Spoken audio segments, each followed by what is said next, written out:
Hi guys! We're going to go out and get some metal to make some knives because the quarantine has just been extended by another month. So in case the island runs out of gas, we'll have to switch to using twigs and sticks to make a stove. We'll need a knife to chop up some wood or get some twigs. Alright, so I've asked Lionstone to walk us through what we need in terms of the metal, the shape, etc. of the knife. So what we will be doing is we'll be going to the market and we're going to be buying some already made bolos. So a bolo is it's like a chopping knife. There's three parts of treating steel. First, you have the normalizing. And normalizing the steel essentially organizes all the molecules so that all the internal stresses are equalized. The second part is the tempering, or the tempering. And what the tempering does is essentially make the blade really stiff. And this is what you see when people, they take it out of the forge and they dunking it. That's called quenching. And this process makes it brittle, makes it very hard.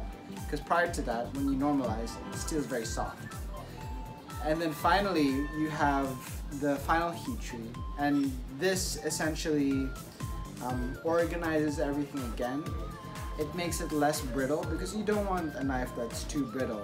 Then it'll be very hard, but one hard knock, one hard shock, and it will just break. So this last heat treat brings it down so that you can't hit the knife hard. My dad and my brother, they're gonna be making their own knives from this knife essentially.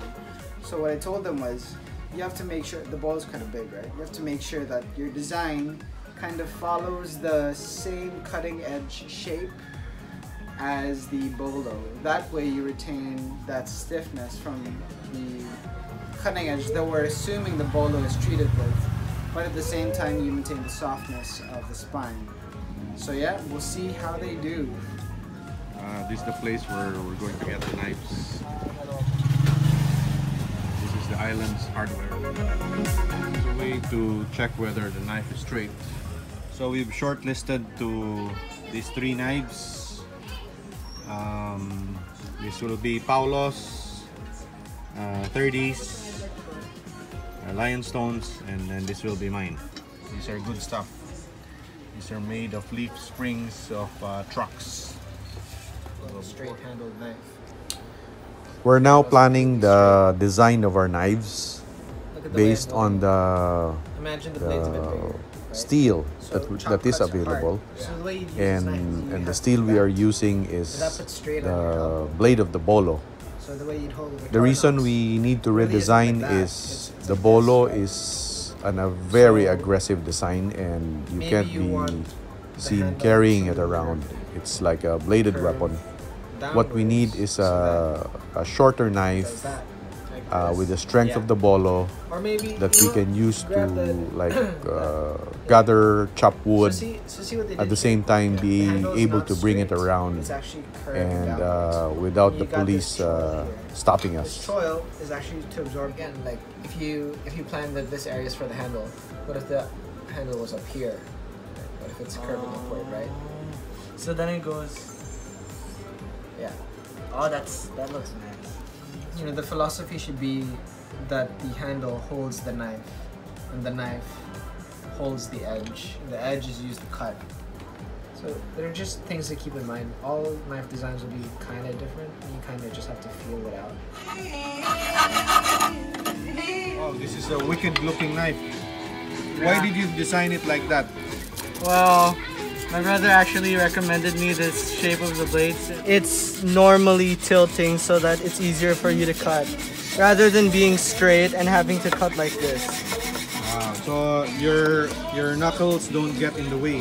Yeah. Wow. Maybe I'll just borrow this from you. No.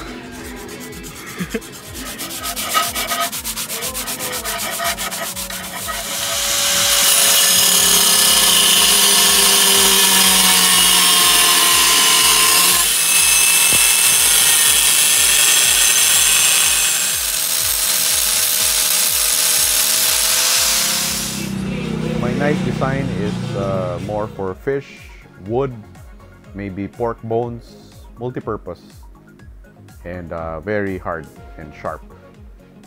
So this is the end of part 1, the knife blades. Looking forward to tomorrow with this crew making the handles.